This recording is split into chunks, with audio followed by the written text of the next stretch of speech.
모두 자리에서 일어서서 찬송가 4장을 부르시면서 하나님께 예배하겠습니다.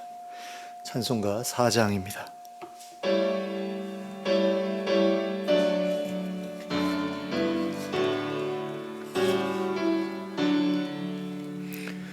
성부 성자와 성령 영원히 영광 받으옵소서. 태초로 지금까지 독일이 영원 무궁 성삼위께 영광. 아멘. 함께 기도하겠습니다. 사랑과 은혜가 풍성하신 하나님 아버지, 오늘 저에게 복된 주일을 허락해 주시고 이렇게 함께 모여 예배할 수 있게 해주심을 감사합니다. 이 예배의 자리에 하나님 찾아와 주시길 원합니다. 성령으로 임하여 주시길 원합니다. 그리고 저희를 새롭게 변화시켜 주시길 원합니다. 그래서 하나님의 백성으로 부끄러움 없이 살아갈 수 있도록 허락해 주시고 하나님 앞에 서는 날까지 성령님과 늘 동행하며 살아가는 인생이 될 수 있도록 역사하여 주시옵소서. 예수 그리스도의 이름으로 기도하였습니다. 아멘.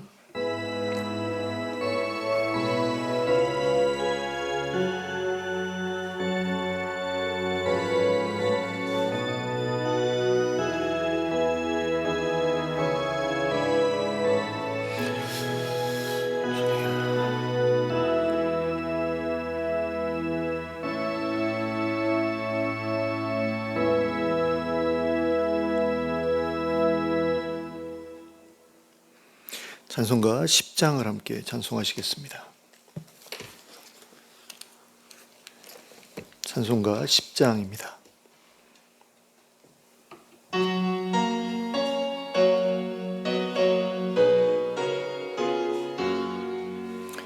전능왕 오셔서 주 이름 찬송케 하옵소서. 영광과 권능의 성부여 오셔서 우리를 다스려 주옵소서. 강생한 성자여 오셔서 기도를 들으소서.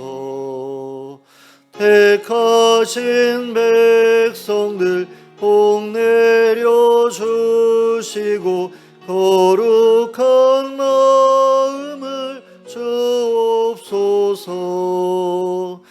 위로의 주 성령 오셔서 큰 증거 주옵소서.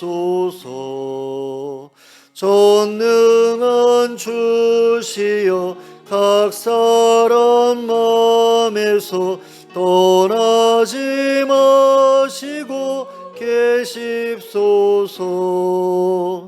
성삼위일체께 한없는 찬송을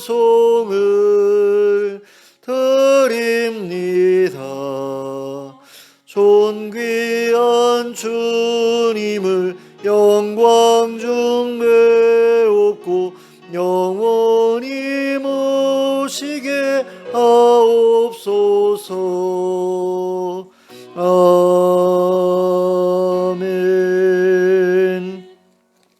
교동문 136번 성령 강림절 교동문을 함께 교독하시겠습니다.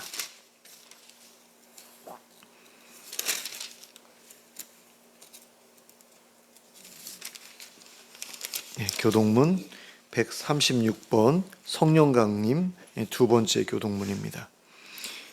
함께 교독하겠습니다.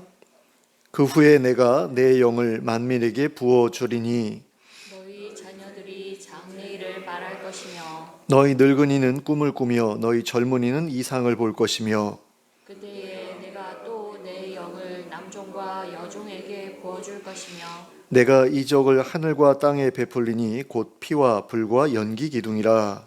여호와의 크고 두려운 날이 이르기 전에 해가 어두워지고 달이 핏빛같이 변하려니와 누구든지 여호와의 이름을 부르는 자는 구원을 얻으리니 이는 나 여호와의 말대로 시온산과 예루살렘에서 피할 자가 있을 것이미요 남은 자 중에 나 여호와의 부름을 받을 자가 있을 것임이니라. 아멘. 사도신경으로 우리의 신앙을 고백하겠습니다.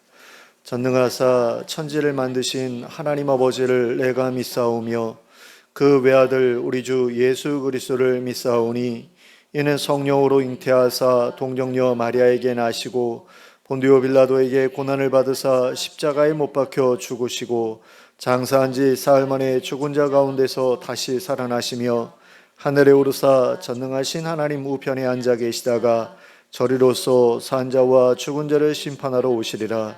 성령을 믿사오며 거룩한 공회와 성도가 서로 교통하는 것과 죄를 사하여 주시는 것과 몸이 다시 사는 것과 영원히 사는 것을 믿사옵나이다. 아멘.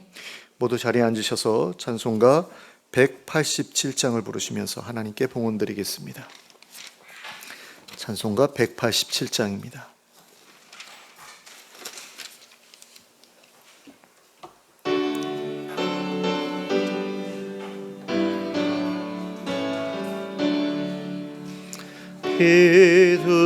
비둘기같이 온유한 은혜의 성령 오셔서 거친 맘 어루만지사 위로와 평화 주소서. 진리의 빛을 비추사 주의 길 바로 걸으며 주님을 옆에 모시고 경건히 살게 하소서. 주님과 동행하면서 거룩한 길로 행하며 진리의 예수 붙잡고 길 잃지 않게 하소서. 연약한 나를 도우사 하나님 나라 이르러 주님의 품에 안기는 영원한 안식 주소서. 아멘. 함께 기도하겠습니다. 사랑과 은혜가 풍성하신 하나님 아버지, 한 주간 동안 저희의 삶을 보살펴 주셔서 감사합니다.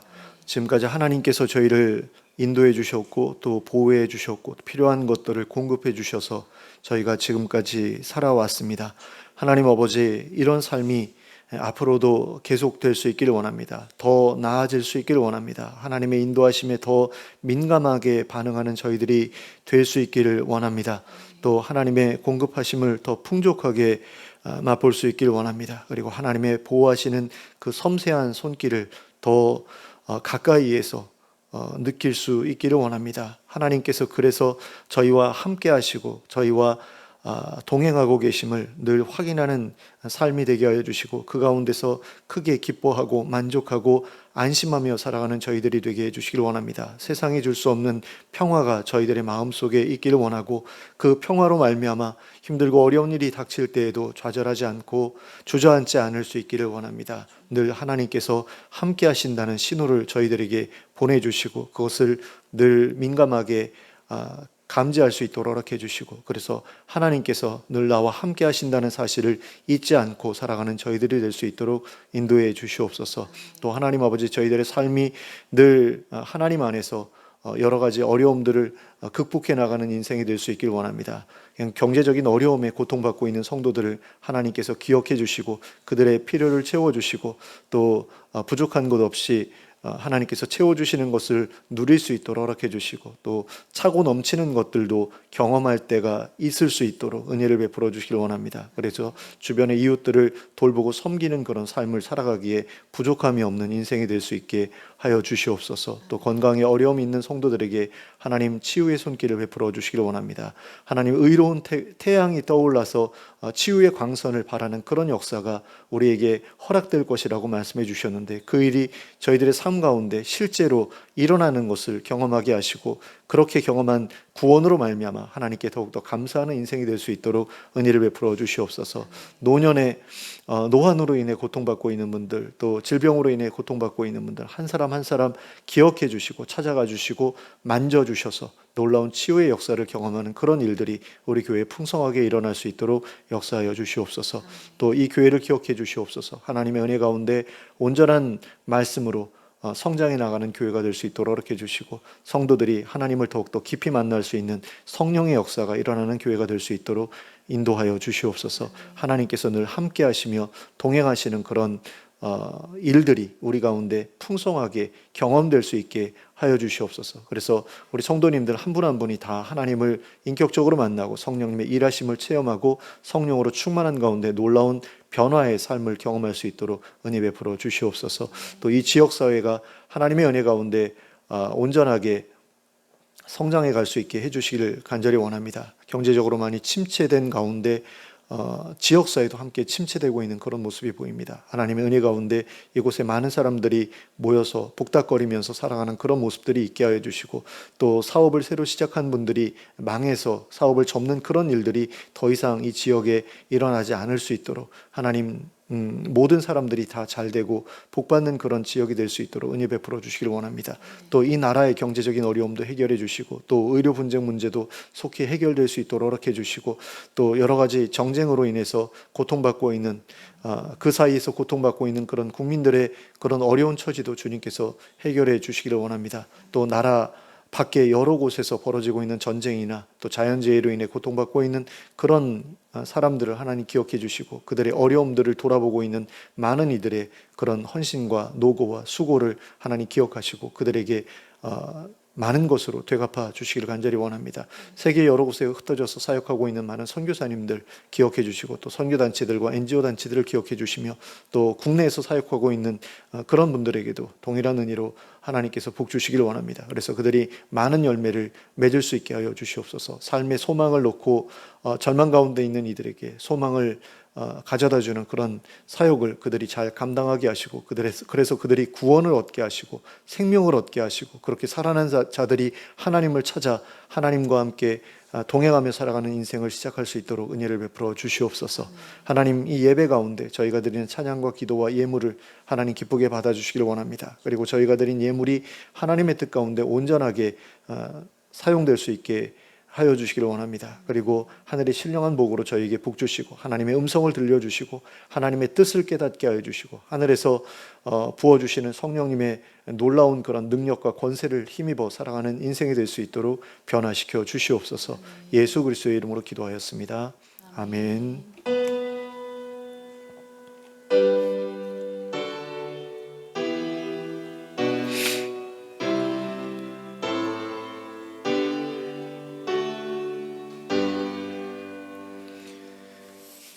교회 소식을 함께 보시겠습니다. 주보의 뒷면을 보시면 되겠습니다. 박광배 선교사님이 러시아로 출국하셔서 현지 교회 5곳을 돌아보시고 6월 말에 돌아오실 예정입니다. 선교사님의 안전과 좋은 결과를 위해 기도해 주시길 부탁드립니다. 또 나머지 내용들은 주보를 참고해 주시면 되겠습니다. 좌우를 둘러보시면서 인사 나누시기 바랍니다. 잘 오셨습니다. 반갑습니다. 하나님의 말씀 사도행전 2장 1절부터 21절까지 말씀입니다.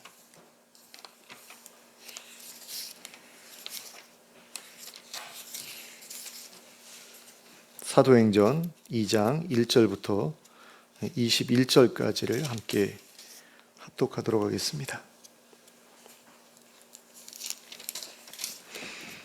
함께 읽겠습니다. 시작.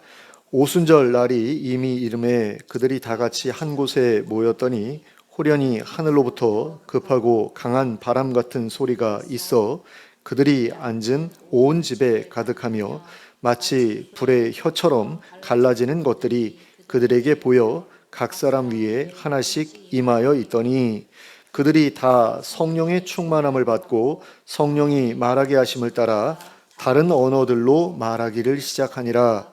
그때에 경건한 유대인들이 천하 각국으로부터 와서 예루살렘에 머물러 있더니 이 소리가 나매 큰 무리가 모여 각각 자기의 방언으로 제자들이 말하는 것을 듣고 소동하여 다 놀라 신기하게 여겨 이르되 보라, 이 말하는 사람들이 다 갈릴리 사람이 아니냐? 우리가 우리 각 사람이 난 곳 방언으로 듣게 되는 것이 어찌 됨이냐? 우리는 바데인과 메데인과 엘람인과 또 메소보다미아와 유대와 갑바도기아, 본도와 아시아, 부르기아와 밤빌리아, 애국과 및 구레네에 가까운 리비아 여러 지방에 사는 사람들과 로마로부터 온 나그네 곧 유대인과 유대교에 들어온 사람들과 그레데인과 아라비아인들이라. 우리가 다 우리의 각 언어로 하나님의 큰 일을 말함을 듣는도다 하고 다 놀라며 당황하여 서로 이르되 이 어찌된 일이냐 하며 또 어떤 이들은 조롱하여 이르되 그들이 새 술에 취하였다 하더라.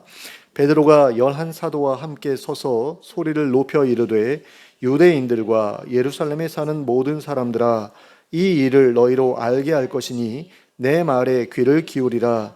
때가 제 3시니 너희 생각과 같이 이 사람들이 취한 것이 아니라 이는 곧 선지자 요엘을 통하여 말씀하신 것이니 일렀으되 하나님이 말씀하시기를 말세에 내가 내 영을 모든 육체에 부어 주리니 너희의 자녀들은 예언할 것이요 너희의 젊은이들은 환상을 보고 너희의 늙은이들은 꿈을 꾸리라.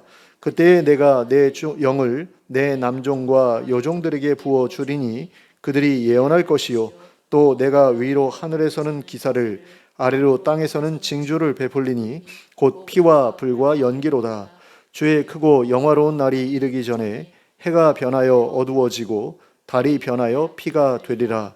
누구든지 주의 이름을 부르는 자는 구원을 받으리라 하였느니라. 아멘. 오늘은 기독교 절기상으로 성령 강림 주일에 해당하는 날입니다. 성령 강림 주일은 예수님께서 부활하신 때로부터 50일째가 되던 날, 그리고 승천하신 때로부터 열흘째가 되던 날에 예수님께서 보내신 성령님께서 마가의 다락방에서 기도하던 성도들에게 임하셨던 사건을 기념하는 날입니다. 그러므로 오늘 우리는 오순절에 일어났던 이 사건이 우리에게 어떤 의미를 가지고 있는 사건인지에 대해 살펴보고자 합니다. 그리고 그보다 앞서 성령님께서 어떤 분이신지에 대해 먼저 알아보고자 합니다.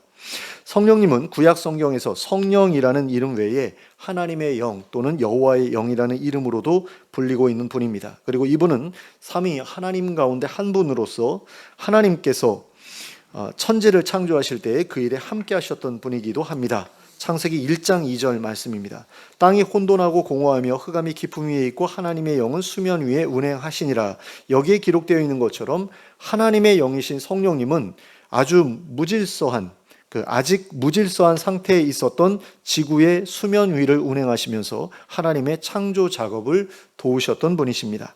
그리고 성령님은 사람들과 함께 하시면서 그들에게 지혜와 능력을 주시는 분이기도 합니다. 출애굽기 31장 1절부터 5절까지의 말씀입니다. 여호와께서 모세에게 말씀하여 이르시되 내가 유다 지파 훌의 손자요 우리의 아들인 부살레를 지명하여 부르고 하나님의 영을 그에게 충만하게 하여 지혜와 총명과 지식과 여러 가지 재주로 정교한 일을 연구하여 금과 은과 노수로 만들게 하며 보석을 깎아 물리며 여러 가지 기술로 나무를 새겨 만들게 하리라.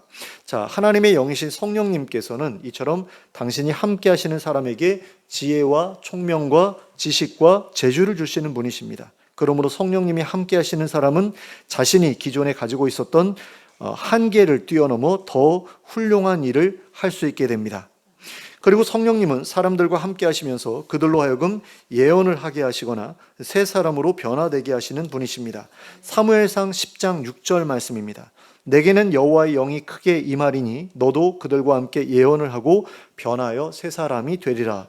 자, 이 말씀은 사무엘 선지자가 사울에게 기름을 부어 이스라엘의 왕으로 세우면서 하셨던 예언했던 말씀입니다. 그리고 사무엘 선지자가 예언했던 그 모든 일이 그대로 이루어졌던 것을 볼 수 있습니다. 사무엘상 10장 10절 말씀입니다.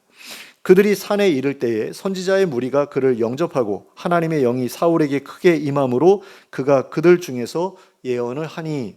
자, 이처럼 사울은 사무엘 선지자의 기름 부음을 받은 후에 하나님의 영이 자신에게 임하는 것을 경험하고 예언을 하게 되었습니다. 그리고 이전에 부끄러움 많던 청년에서 담대하고 용기 있는 청년으로 변화되었습니다. 그리고 이러한 일은 사울의 뒤를 이어 이스라엘의 왕위에 오르게 될 다윗 역시 경험했던 일이었습니다. 사무엘상 16장 13절 말씀입니다. 사무엘이 기름 뿔병을 가져다가 그의 형제 중에서 그에게 부었더니 이날 이후로 다윗이 여호와의 영에게 크게 감동되니라. 사무엘이 떠나서 라마로 가니라.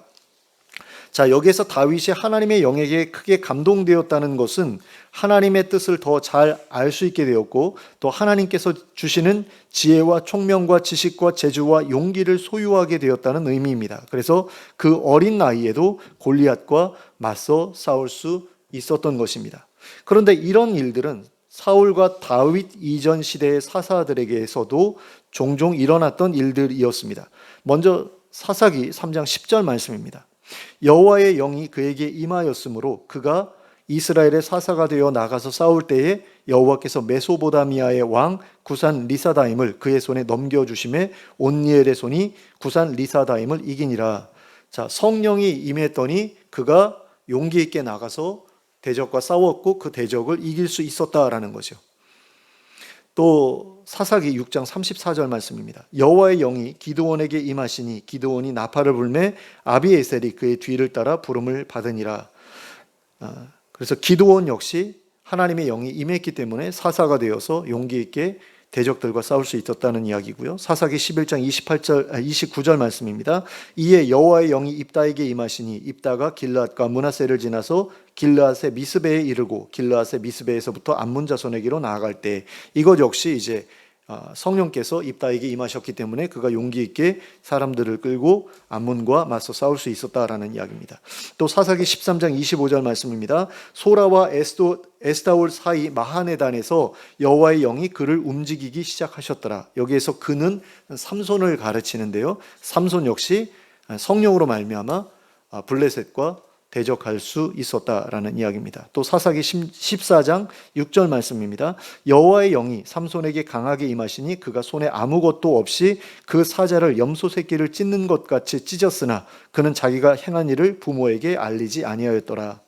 자, 사사들이 이스라엘을 다스리던 당시에는 주변 국가들의 힘이 너무나 강했기 때문에 늘 그들로부터 침략을 당했습니다. 약탈도 당했죠. 그리고 그때마다 하나님께서는 사사들을 세우시고 그들에게 성령님을 충만하게 부어주셨습니다. 그리고 그렇게 임하신 성령님께서는 그들에게 지혜와 총명과 지식과 재주와 용기를 주셨고 또 삼손 같은 경우는 엄청난 힘도 주셨죠. 그래서 이스라엘 백성들을 이끌고 주변 국가들의 침략을 막아낼 수 있게 해주셨습니다.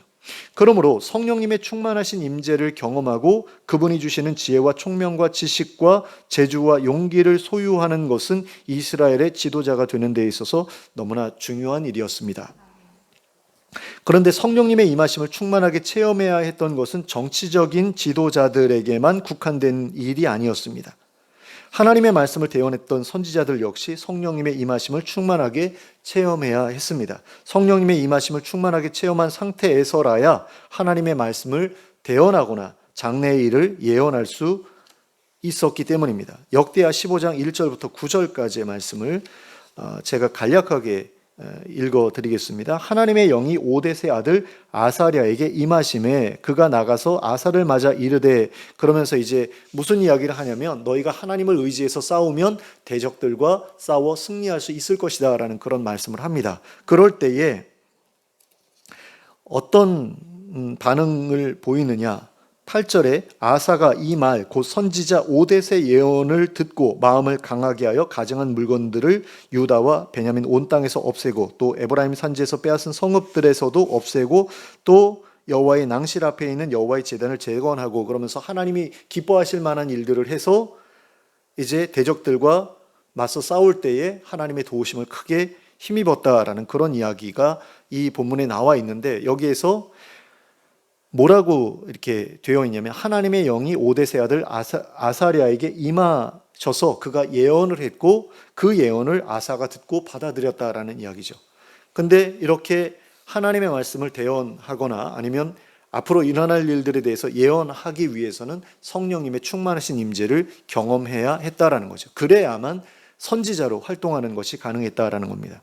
이처럼 하나님의 영이신 성령님이 충만하게 임하시게 되면 그 일을 경험한 사람은 지혜와 총명과 지식과 재주와 용기를 얻게 되며 또 새로운 사람으로 변화되게 되고 또 하나님의 음성을 듣거나 입으로 앞으로 일어날 일들에 대해 미리 알게 되는 일들을 체험하게 됩니다. 그러니까 이게 얼마나 좋은 일인지를 우리가 좀 생각해 볼 필요가 있는 거죠. 성령님이 나에게 임하시면 내가 예전에 가지고 있지 못했던 어떤 것들을 가지게 되는 거잖아요.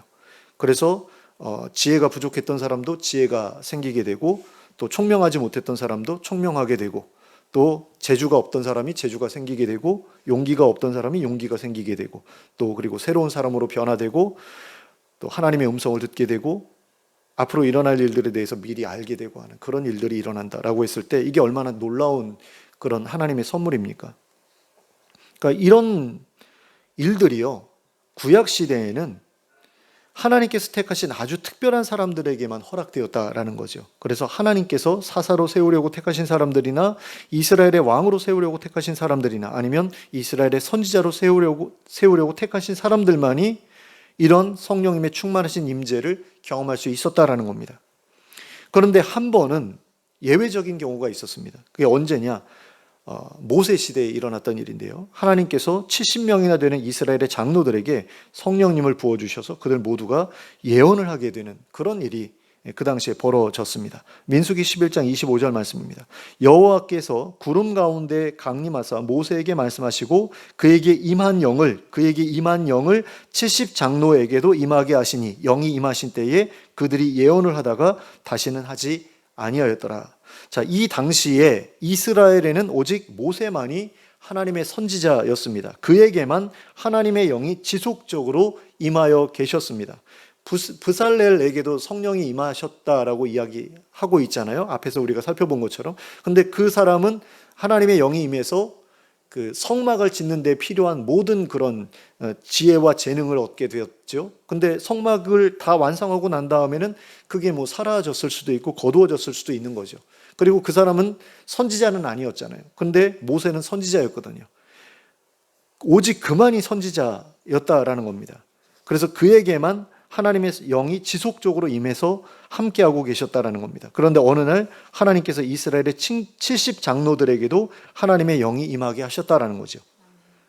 그래서 그들도 일시적으로나마 예언을 하게 되었다라는 겁니다. 여기 보면 다시는 하지 아니하였더라라고 기록된 것을 보면 이것이 일시적으로 일어났던 일이다라는 것이 분명한데, 그럼에도 불구하고 중요한 것은 무엇이냐?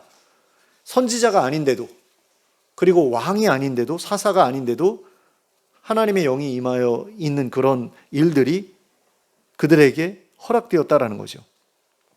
근데 그때 무슨 일이 또 있었냐면요, 그 70명 중에서 두 사람이 하나님의 성막에 나아가지 않고 진영에 머물러 있는 그런 상태에서 예언을 하게 됐다라는 겁니다. 다른 사람들은 다 성막에 가 있었어요. 68명의 사람들은 성막에 모여 있는 가운데 성령님의 임하심을 경험을 했고 거기서 예언을 했는데, 이 두 사람은 그 자리에 있지 않고 진영 가운데 있으면서 다른 이스라엘 사람들이 다 보고 있는 앞에서 이런 예언을 시작을 했다라는 거죠.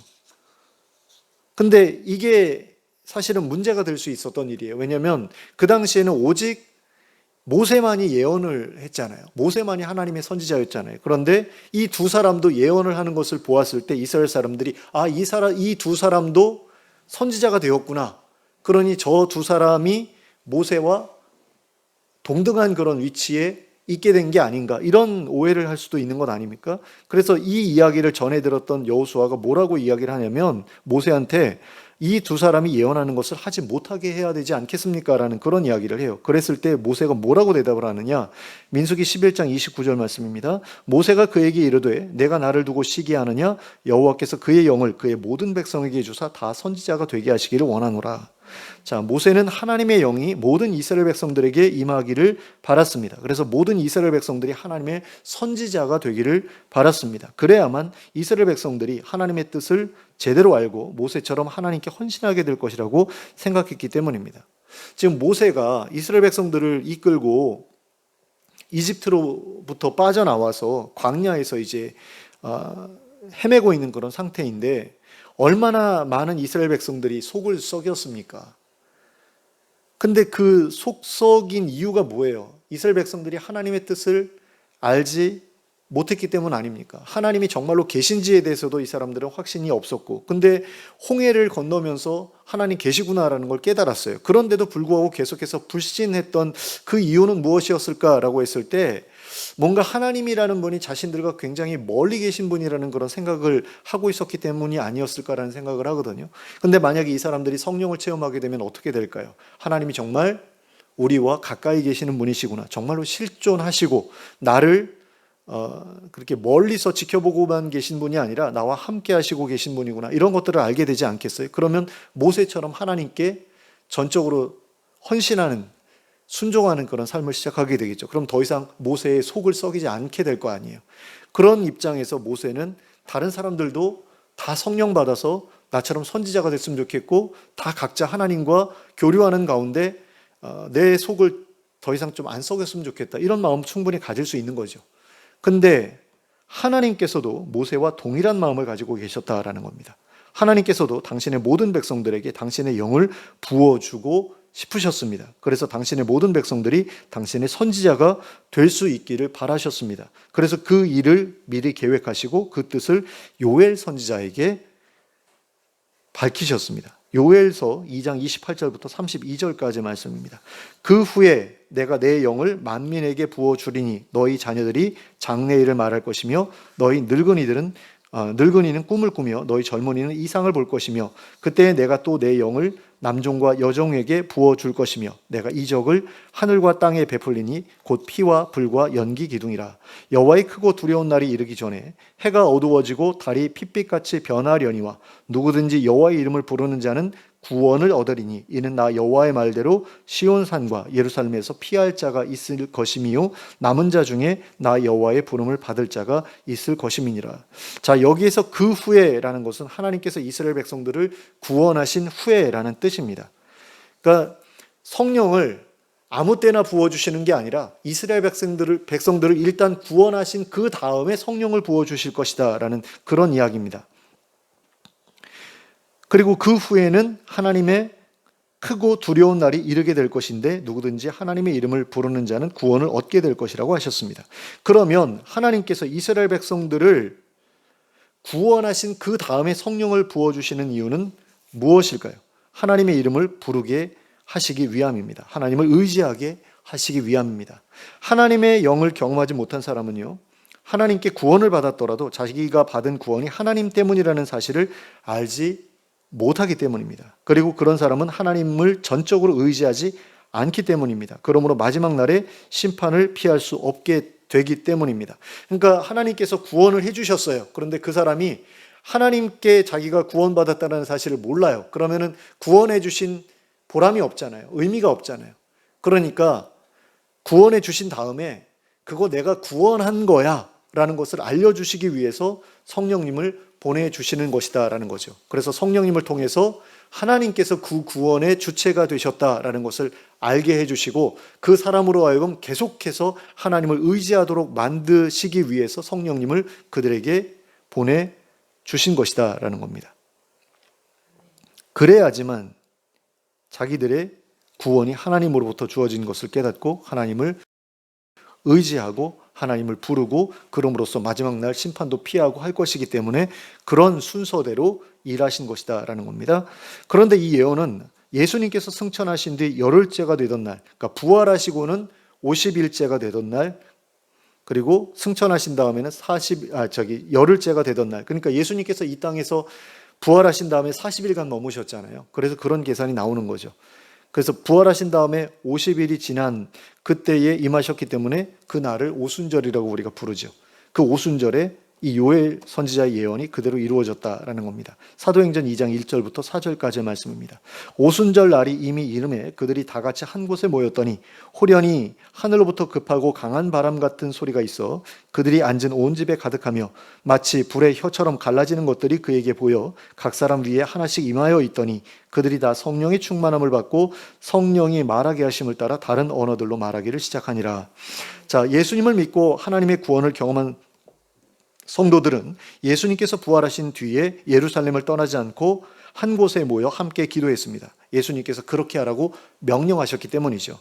내가 아버지께로 가면 너희는 예루살렘 떠나지 말고 계속해서 한 자리에 모여서 기도해라. 그러면 하나님께서 성령을 주실 것이다. 그러니까 성령을 받을 때까지 예루살렘을 떠나지 말고 기도해라 라고 하셨는데 그 명령 그대로 하셨다라는 거죠. 그래서 그 사람들은 예수님의 명령대로 열흘 동안 간절하게 성령님의 오심을 위해 기도했습니다. 그러니까 열흘 동안 작정하고서 기도한 건 아니에요. 그냥 성령이 오실 때까지 기도하다 보니까 열흘 만에 성령께서 찾아오신 거죠. 그리고 오순절이 되었을 때 예수님의 말씀대로 그리고 요엘 선지자의 예언대로 성령님께서 그들에게 임하셨습니다. 그리고 그들은 다 성령의 충만함을 받고 성령이 말하게 하심을 따라 다른 언어로 말하기를 시작했습니다. 그리고 그들이 말했던 내용이 무엇이었느냐? 바로 하나님의 큰일에 대한 것, 곧 예수님에 대한 것과 하나님 나라에 대한 것이었습니다. 그리고 이것은 구약시대의 선지자들이 하나님의 영에 사로잡혀 하나님의 말씀을 대언하거나 앞으로 일어날 일에 대해 예언했던 것과 동일한 일이었다라고 보아도 과언이 아닙니다. 그런 점에서 초대교회의 성도들은 오순절에 임하신 성령님을 통해서 하나님의 선지자가 되었던 것이다 라고 볼 수 있게 되는 겁니다. 그럼으로써 모세가 바랐던 그 일이 일부 분이나마 성취되었다라고 볼 수가 있는 거죠. 그러니까 모세는 모든 하나님의 백성들이 성령님을 받아서 선지자가 되었으면 좋겠다, 나 같은 사람 되었으면 좋겠다라고 했는데 그 예언이, 그 바람이 오순절에 이루어진 것이다라고 볼 수도 있다라는 거죠. 그러니까 그 오순절날 그 자리에 모여서 함께 기도해서 성령을 받았던 그 사람들은 모두가 그 일시적으로나마 선지자가 된 것이다라고 그렇게 볼 수도 있는 그런 일이다라는 겁니다. 그런데 이 일은 결코 초대교회의 성도들에게만 허락된 일이 아니다라는 게 굉장히 중요한 사실입니다. 이 일은 모든 하나님의 백성들에게 허락된 일입니다. 그러므로 우리는 우리에게도 이 일이 허락되어 있다는 사실을 잊지 말아야 합니다. 요엘 선지자의 예언이 그냥 오순절 한번 그렇게 성령이 임하시면 그걸로 끝이야, 이런 의미에서 주어진 게 아니다라는 거죠. 모든 하나님의 백성들에게 성령을 주셔서 마지막 날 하나님의 심판을 대비하게 하겠다라는 게 요엘서의 내용이잖아요. 그러면 하나님의 심판을 피해야 하는 그 사람들 모두는 성령을 받아야만 하는 거죠. 오순절에 성령 받은 그 초대교회 교인들만 마지막 날에 심판을 피할 수 있으면 안 되잖아요. 우리도 마지막 날에 심판을 피할 수 있어야 되잖아요. 그렇다면 어떻게 해야 되느냐? 하나님의 구원을 경험해야만 하고 그리고 성령도 받아야 된다라는 그런 이야기가 되는 거거든요. 근데 이건 그 당시에 끝나버린 거야 라고 말해버리면 우리는 구원을 못 받게 된다는 그런 이야기죠. 그러니까 하나님의 심판을 피하지 못하게 된다는 이야기죠. 이건 아니잖아요. 그런 점에서 뭐 성령의 임재는 오순절에 한 번 임하신 걸로 끝이야 라고 말하는 것은 굉장히 신학적으로 문제가 있는 그런 이야기입니다. 오순절날 일어났던 그 일은 모든 성도들에게 계속해서 반복되어져야 되는 그런 일이에요. 모든 성도들이 경험해야 되는 그런 일입니다. 왜냐하면 성령을 받아야지만 심판을 피할 수 있다라고 말씀하셨기 때문에. 하나님께서는 요엘 선지자를 통해서 하나님의 구원을 경험한 모든 백성들에게 성령님을 임하게 하시겠다고 말씀하셨습니다. 그러므로 이 자리에 있는 분들 중에서도 하나님의 구원을 경험한 분이라면 누구든지 성령님의 임하심을 경험할 수 있습니다. 그리고 이미 경험하신 분도 있을 거라고 믿습니다. 그리고 성령님의 임하심을 경험하게 되면 구약시대에 하나님의 택하심을 받은 특별한 사람들만이 경험했었던 그 일들을 경험할 수 있게 됩니다. 구약시대에는 특별한 사람들만 그 일을 경험했는데 오늘날에는 모두가 그런 일들을 경험할 수 있게 되었다라는 겁니다. 성령님이 주시는 지혜와 총명과 지식과 재주와 용기를 얻을 수 있게 된다라는 거죠. 그리고 이전과 다른 새로운 사람으로 변화하게 된다라는 겁니다. 그래서 사울이 굉장히 겁이 많은, 그리고 부끄러움을 많이 가지고 있었던 사람이었는데 그 다음에 성령 받은 다음에 굉장히 용감한 사람으로 변화되거든요. 그런 그 내면의 변화까지도 경험할 수 있게 된다라는 거죠. 그리고 하나님의 음성을 듣게 되기도 하고 또 앞으로 일어날 일들에 대해 미리 알 수 있게 되는 그런 일들도 경험할 수 있게 됩니다. 그런데 이와 같은 일들을 경험하기 위해서는 먼저 기도해야 한다라는 것이 굉장히 중요한 일이라고 하겠습니다. 초대교회 성도들은 예수님께서 승천하신 다음에 열흘 동안 계속해서 성령님의 임재를 구하면서 기도했습니다. 그리고 그 전에는 먼저 예수님을 영접하고 세례를 받는 그런 일을 했지요. 그리하여 죄의 굴레와 사단의 영향력으로부터 벗어나는 그런 일을 먼저 경험했습니다.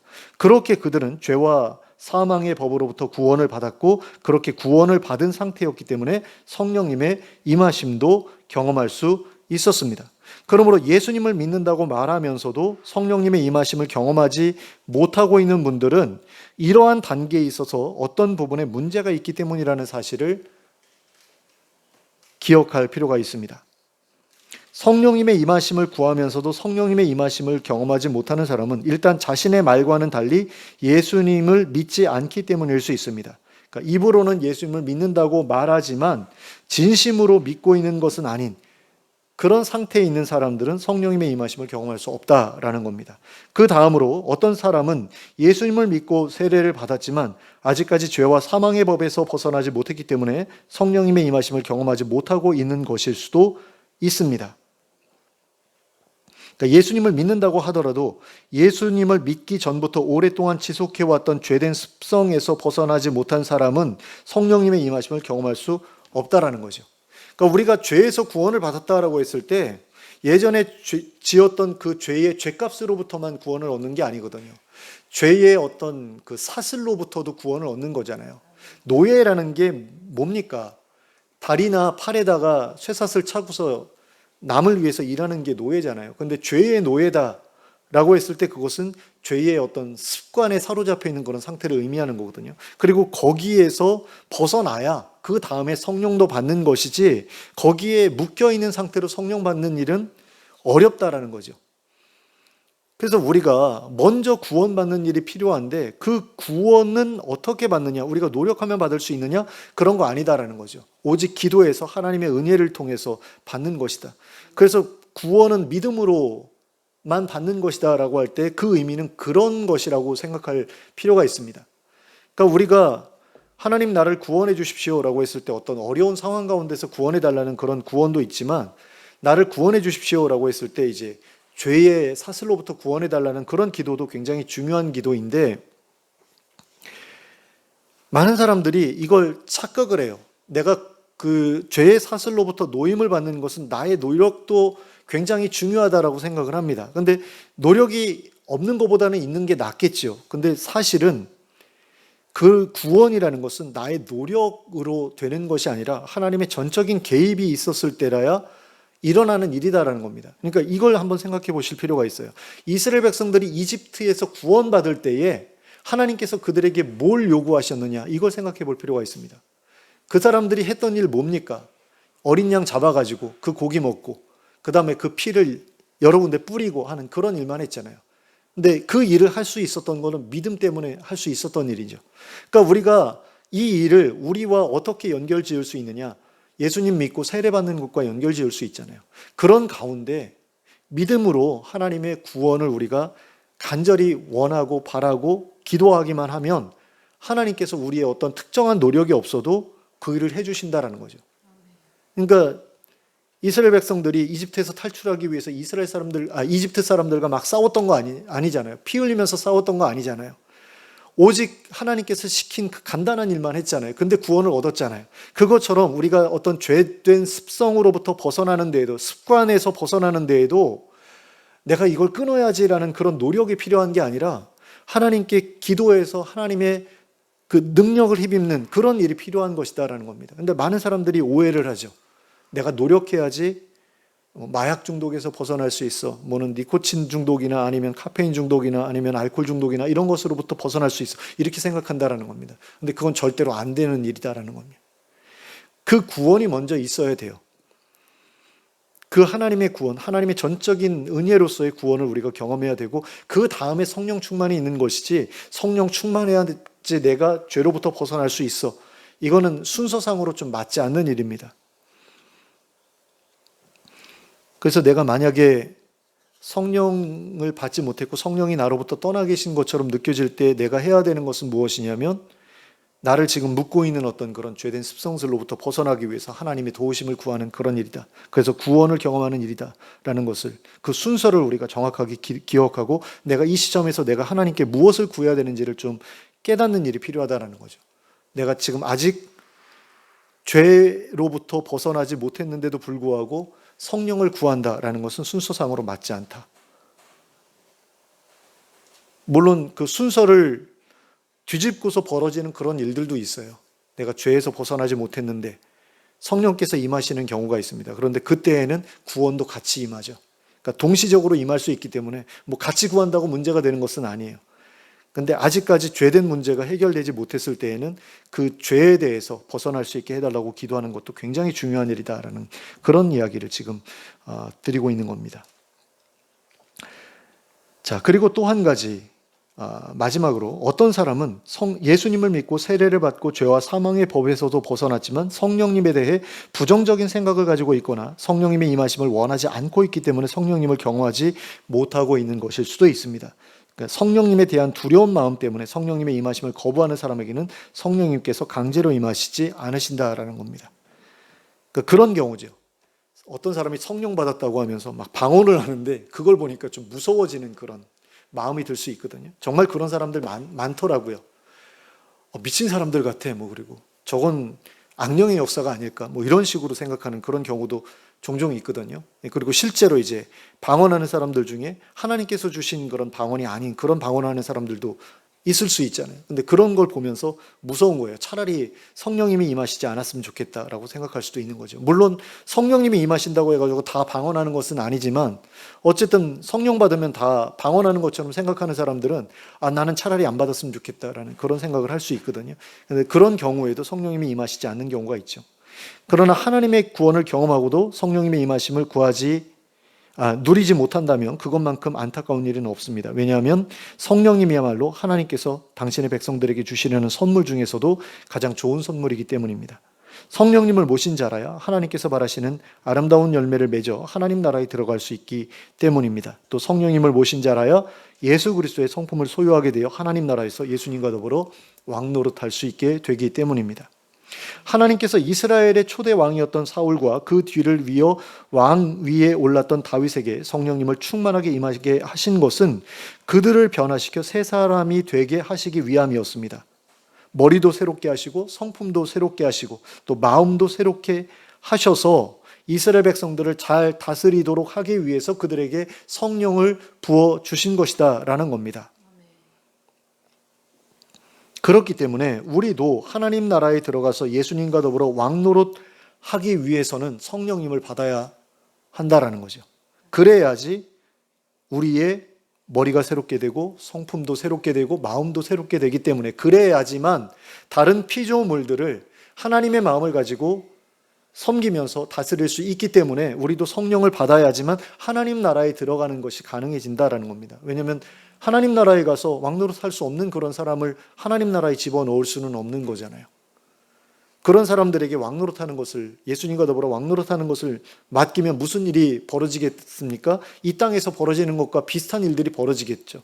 욕심 많은 그런 그 지도자들이 대통령들이 백성들을 자기 마음대로 이렇게 휘두르면서 괴롭게 하는 그들의 삶을 괴롭게 하는 그런 일들을 벌이는 것과 같은 일들이 하나님 나라에서도 벌어질 수 있게 되잖아요. 그렇기 때문에 변화되지 않은 사람은 하나님 나라 들어가면 안 되는 거거든요.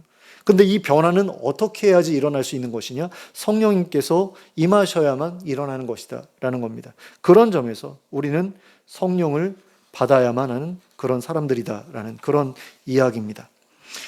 그래서 우리는 먼저 하나님께서 우리를 죄와 사망의 법에서 구원해 주시기를 간절히 구해야 합니다. 그리고 그것을 누려야 합니다. 그리고 그 다음으로는 성령님께서 우리에게 임하시도록 간절히 기도해야 합니다. 또한 성령님께서 영원히 우리와 함께 머무시도록 늘 정결하고 거룩한 삶을 추구해야 합니다. 그럴 때에 우리는 하나님의 영이신 성령님과 늘 동행하는 삶을 살아갈 수 있게 될 것입니다. 그리고 하나님의 손에 붙들려 귀하게 쓰임을 받게 될 것입니다. 그리고 마지막 날에는 하나님 나라에 들어가 예수님과 함께 영원히 왕노릇하며 살아가게 될 것입니다. 그러므로 성령님의 임하심을 두려워하지 말고 그분의 임하심을 간절히 구함으로써 초대교회 성도들이 누렸던 그 복되고 아름다운 삶을 동일하게 경험하는 우리 모두가 될 수 있기를 예수 그리스도의 이름으로 축원합니다. 함께 기도하겠습니다.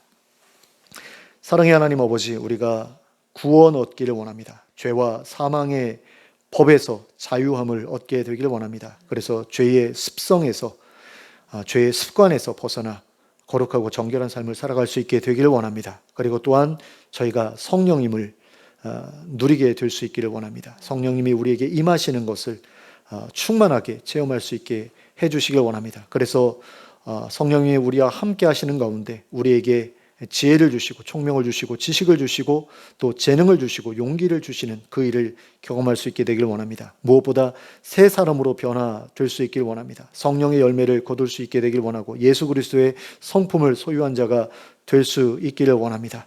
그리고 하나님의 말씀을 깊이 깨닫고 또 대언할 수 있는 그런 사람들이 될 수 있기를 원합니다. 그리하여 하나님 나라에 들어가기에 부족함이 없는, 하나님의 심판을 피하기에 부족함이 없는 사람들이 다 될 수 있길 원하고 하나님 나라에 들어가서 예수님과 더불어 왕노릇할 수 있게 되길 원합니다.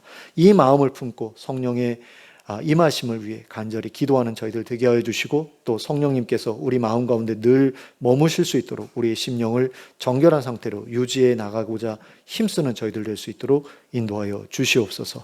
예수 그리스도의 이름으로 기도하였습니다. 아멘. 모두 일어서서 찬송가 196장을 함께 찬송하시겠습니다. 찬송가 196장입니다.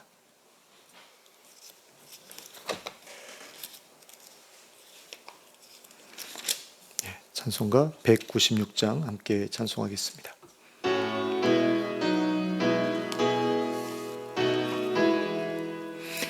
성령의 은사를 나에게 채우사 주님의 사랑 본받아 나 살게 하소서.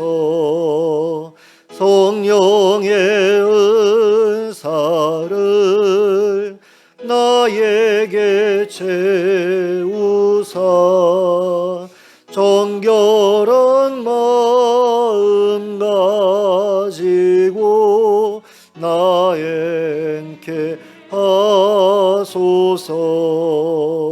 성령의 은사를 나에게 채우사 더러운 세상 탐욕을 다 태워 주소서.